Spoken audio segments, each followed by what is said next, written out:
This video is regarding UPSC optional botany. यहाँ पर हम लोग डिस्कस करने जा रहे हैं यूपीएससी ऑप्शनल बॉटनी के लिए जो हमारा न्यू कोर्स चालू होने जा रहा है उसके बारे में। ये कोर्स फ्री ऑफ कॉस्ट है और ये पूरा कोर्स आपको इसी चैनल पे मिल जाएगा, इसकी कोई आपको कहीं और जाने की ज़रूरत नहीं है। अब आपको जैसा बताया गया था कि आपके पास एक मटेरियल प्रोवाइड किया जाएगा जो कि आप लोग के पास हो गया होगा, और जिनके पास नहीं है, जिनके जो फॉर्म है काफ़ी लेट आए हैं, वो टेलीग्राम पे जाके अपने आप वो पीडीएफ डाउनलोड कर लें। अब उस पीडीएफ में क्या है क्या नहीं है वो हम आपको आगे बताएंगे। तो पहले हम बात कर लेते हैं बॉटनी ऑप्शनल के बारे में। अब आपको ये क्यों लेना चाहिए, ये सब्जेक्ट क्या है क्या नहीं है, मेरे ख्याल से आप लोगों ने डिसाइड कर लिया होगा, इसी वजह से आप इस वीडियो को देख रहे हैं। तो यहाँ पर ये डिस्कस नहीं होगा कि आपको बॉटनी ऑप्शनल क्यों लेना चाहिए, इसके क्या फायदे हैं क्या नुकसान है, वो सब आप पहले से ही जानते हैं। तो यहाँ पर मैं बताना चाहूंगी कि आपका ऑप्शनल आपके लिए कितना इंपॉर्टेंट होता है। आपका ऑप्शनल आपके लिए इतना इंपॉर्टेंट इसलिए है क्योंकि अगर आप देखें रैंक 1 टू रैंक 100, आप कैंडिडेट्स को देखिए तो उनके GS 1 to GS 4 plus SA के मार्क्स देखें तो अराउंड सबके आसपास ही होंगे, लगभग उनके मार्क्स लगभग आसपास होंगे। तो क्या है जो एक पर्सन को रैंक 100 और एक पर्सन को रैंक 1 बता रहा है, वो है आपका ऑप्शनल के मार्क्स। जो आप देखेंगे तो उनके ऑप्शनल के जो मार्क्स हैं उनमें काफी डिफरेंस आपको दिख जाएगा। तो जो आपका ऑप्शनल है वही आपको रैंक में लाता है और वही आपको अच्छी रैंक भी दिलाता है। तो इस वजह से आपका जो ऑप्शनल है वो आपके लिए बहुत ही इंपॉर्टेंट हो जाएगा।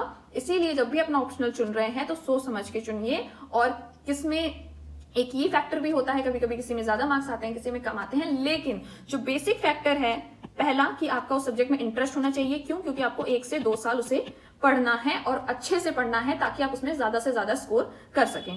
और दूसरी चीज है आपके पास उस सब्जेक्ट को लेकर नॉलेज होनी चाहिए। ये नहीं कि आपको उसके बारे में नॉलेज नहीं है और अचानक से आपने उसे अपना ऑप्शनल बना लिया। तो इन दोनों चीजों के साथ ही आपको अपना ऑप्शनल चुनना है। अब इसके बारे में बहुत से लोग पूछते हैं इसका लेवल क्या होगा, इसमें किस लेवल के क्वेश्चन पूछे जाते हैं, किस टाइप से क्वेश्चन पूछे जाते हैं, इसका सिलेबस क्या होता है, यूपीएससी कहाँ से पेपर बनाता है, क्या करता है क्या नहीं करता। इस सारे क्वेश्चंस के आंसर आप हमेशा हर जगह ढूंढते रहते हैं, 10 वीडियो देखते हैं, लेकिन इसका पूरा आंसर आपको यूपीएससी ने खुद प्रोवाइड किया है इन इट्स नोटिफिकेशन। नोटिफिकेशन आपका बहुत इंपॉर्टेंट है, उसे प्लीज एक बार रीड जरूर कर लीजिए। तो यहाँ पर हम देख रहे हैं यूपीएससी के द्वारा दिया गया नोटिफिकेशन, उसमें मैंने निकाल लिया है बॉटनी को। यहाँ पर बॉटनी आपको दिख रहा है, यहाँ पर पेपर 1 की बात की गई है, यहाँ पर पेपर 2 की बात की गई है, और ये है आपका सिलेबस। इसका एक एक वर्ड बहुत ही इंपॉर्टेंट है। मैं एक एक वर्ड पे एम्फेसाइज क्यों कर रही हूँ, क्योंकि जहां पर आप देख रहे हैं ये एक वर्ड लिखा है प्लांट क्वारंटाइन। अब प्लांट क्वारंटाइन आपको लग रहा होगा छोटा सा वर्ड लिखा है, कितना इंपॉर्टेंट हो सकता है।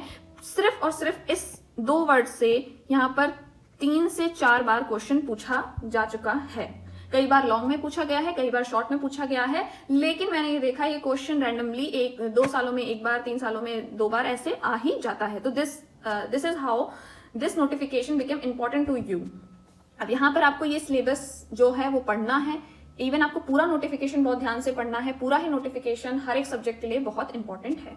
जब आपने नोटिफिकेशन पढ़ लिया है तो उसके बाद जो आपको पीडीएफ प्रोवाइड की गई है उसमें आप एक चीज दे सकते हैं। ये जो आपका एक चीज लिखा हुआ है ये फालतू नहीं लिखा हुआ है आपके लिए, ये उसी नोटिफिकेशन से लिया गया सिलेबस है, ये कुछ और नहीं है, ये उसी नोटिफिकेशन का एक पार्ट है जहां पर हमने इसको लिखा है एंड हमने ये बताया है कि सिलेबस का ये पार्ट है। अब इस सिलेबस से कौन कौन से क्वेश्चन पूछे गए हैं, तो आपको ये पता चल गया सिलेबस क्या है, आपको ये पता चल गया किस पार्ट के बारे में बात की जा रही है। नाउ आप ये देख लीजिए कि इस पार्ट में से क्या क्या क्वेश्चन पूछे गए हैं और किस तरीके से क्वेश्चन पूछे गए हैं। तो जब आप यहाँ पर देख रहे हैं कि अच्छा इस टॉपिक से ये क्वेश्चन पूछे गए हैं, ये फैमिलीज के बारे में पूछा गया है, एंड ऐसे जिम्नोस्पर्म्स के बारे में पूछा गया है, और सिस्टमैटिक्स ये वगैरह, तो सब कुछ आपको दिख रहा है कि किस टाइप के क्वेश्चंस हैं। तो आपके बात में ये क्लियर हो गई चीजें कि आखिर सिलेबस क्या है और इसमें किस टाइप के क्वेश्चन पूछे जा रहे हैं। अब आप पूछेंगे इसमें लेवल क्या होता है, क्या बीएससी लेवल होता है कि एमएससी लेवल होता है, इसका लेवल क्या होता है। तो नोटिफिकेशन में वो भी बता के रखा है। नोटिफिकेशन में साफ साफ लिखा है कि जो इसका लेवल होगा वो बीएससी से थोड़ा ज्यादा और एमएससी से कम होगा। इट मीन्स आपका जो आपसे एक्सपेक्ट किया जा रहा है यूपीएससी में, आपसे बोला जा रहा है कि बीएससी से थोड़ा ऊपर आपको नॉलेज होना चाहिए और एमएससी के जितना नहीं, एमएससी से नीचे आपको नॉलेज होना चाहिए। तो बीएससी ऑनर्स जितना आपको एक नॉलेज होना चाहिए एक सब्जेक्ट के बारे में अगर आप ये पेपर दे रहे हैं तो। अब ये बात क्लियर हो गई कि लेवल क्या होगा, अब ये बात क्लियर हो गई कि सिलेबस क्या होगा, अब ये बात क्लियर हो गई कि किस टाइप का क्वेश्चन पूछा जाएगा। टाइप ऑफ क्वेश्चन यहाँ पर क्लियर हो गया। अब यहाँ पर बात आ जाती है कि किस टाइप का पेपर होगा। अब पेपर की बात कर लें तो आपने क्वेश्चंस देख लिए हैं, लेकिन यहाँ पर क्या इंपॉर्टेंट आ जाता है, इंस्ट्रक्शन आप पढ़ लीजिए। ये 2020 का पेपर है और इसमें साफ साफ बोला गया है कि यहाँ पर 8 क्वेश्चन आपको अटेम्प्ट करने होंगे। क्वेश्चन आपको 8 अटेम्प्ट करने हैं। टाइम कितना है आपके पास, 3 आवर्स है। 3 आवर्स आपके पास टाइम है। 250 मार्क्स मैक्सिमम है और यहाँ पर आपका 250 ये पेपर, 250 वो, और आपका हो गया ये 500 का पूरा पेपर। बॉटनी पूरा पेपर 1 पेपर 2 मिला के आपका 500। तो आपको 500 में 400 के ऊपर लाने का आपको टारगेट रखना है, ताकि आपको थोड़ा रिलैक्स मिल सके अगर आप बाकी सब्जेक्ट की देखें तो यहाँ पर हम देख रहे हैं कि 8 क्वेश्चंस करने हैं। अब जितने भी क्वेश्चंस हैं उनको 2 सेक्शन में डिवाइड किया गया है। ये बात क्लियर हो गई। अब 5 क्वेश्चन जो है वो कंपलसरी है। 1 to 5 क्वेश्चन जो है वो आपके कंपलसरी है, उसे आपको करना ही करना है। अगर आपको आ रहा है तो भी करना है, अगर आपको उसके बारे में थोड़ा बहुत पता है तो भी आपको करना है, लेकिन आपको अटेम्प्ट करने हैं। अगर नहीं आ रहा है तो ऐसा नहीं आप फेल हो जाओगे, लेकिन आपको करना पड़ेगा और करना चाहिए, क्योंकि आपने ये सब्जेक्ट तैयार किया है, ऑप्ट किया है अपने मन से। इसके बाद आपको 3 क्वेश्चंस करने हैं। 8 में से 5 कंपलसरी हो गए तो बचे 3। तो 3 क्वेश्चन है वो आपको करने हैं, लेकिन आपके पास उसमें ऑप्शन है। आपको 4-5 क्वेश्चन मिलेंगे, उसमें से उठा के आपको 3 करने हैं। अब यहाँ पर बात कर लेते हैं। यहाँ पर जो क्वेश्चंस आपको करने हैं वहां पर आपको वर्ड लिमिट का ध्यान रखना है। वर्ड लिमिट का ऐसा नहीं है आपको पर वर्ड गिनना है, लेकिन आपको एक अंदाजा होना चाहिए कि हाँ 150 बोला गया है वर्ड, तो आपको बहुत छोटा नहीं लिखना है और बहुत बड़ा भी नहीं लिखना है। अगर 150 लिखा बोला गया है ना, आप 3-4 पन्ने में आंसर लिख रहे हैं, वो भी एग्जामिनर को नहीं चाहिए और वो आपके मार्क्स कटवा सकता है। तो आपको जितना बोला गया है उतना आपको लिखना है। वर्ड लिमिट यहाँ पर जरूरी है, स्पेसिफाइड होना चाहिए। स्पेसिफिकली ये नहीं कि जबरदस्ती की बातें रिपीट हो रही हैं। टू द पॉइंट आंसर लिखिए, प्रिसाइज वे में लिखिए, एंड आपको डायग्राम और फिगर से इसे बताना है।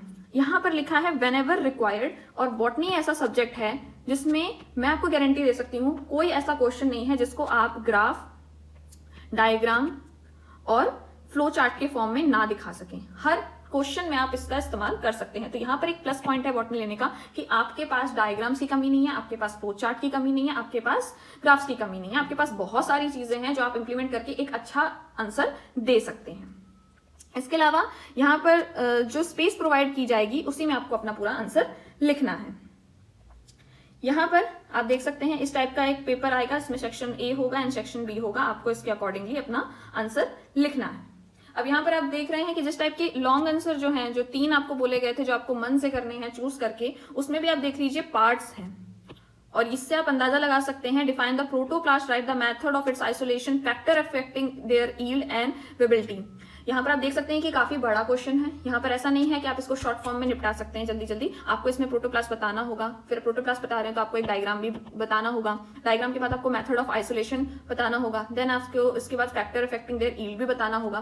तो इतने सारे टॉपिक हैं और प्लस ये सिर्फ ए पार्ट था। अभी तो आपको बी भी करना है और सी भी करना है। तो आप ये समझ सकते हैं कि पेपर लेंदी होगा और आपको उसको ऑन टाइम करना है।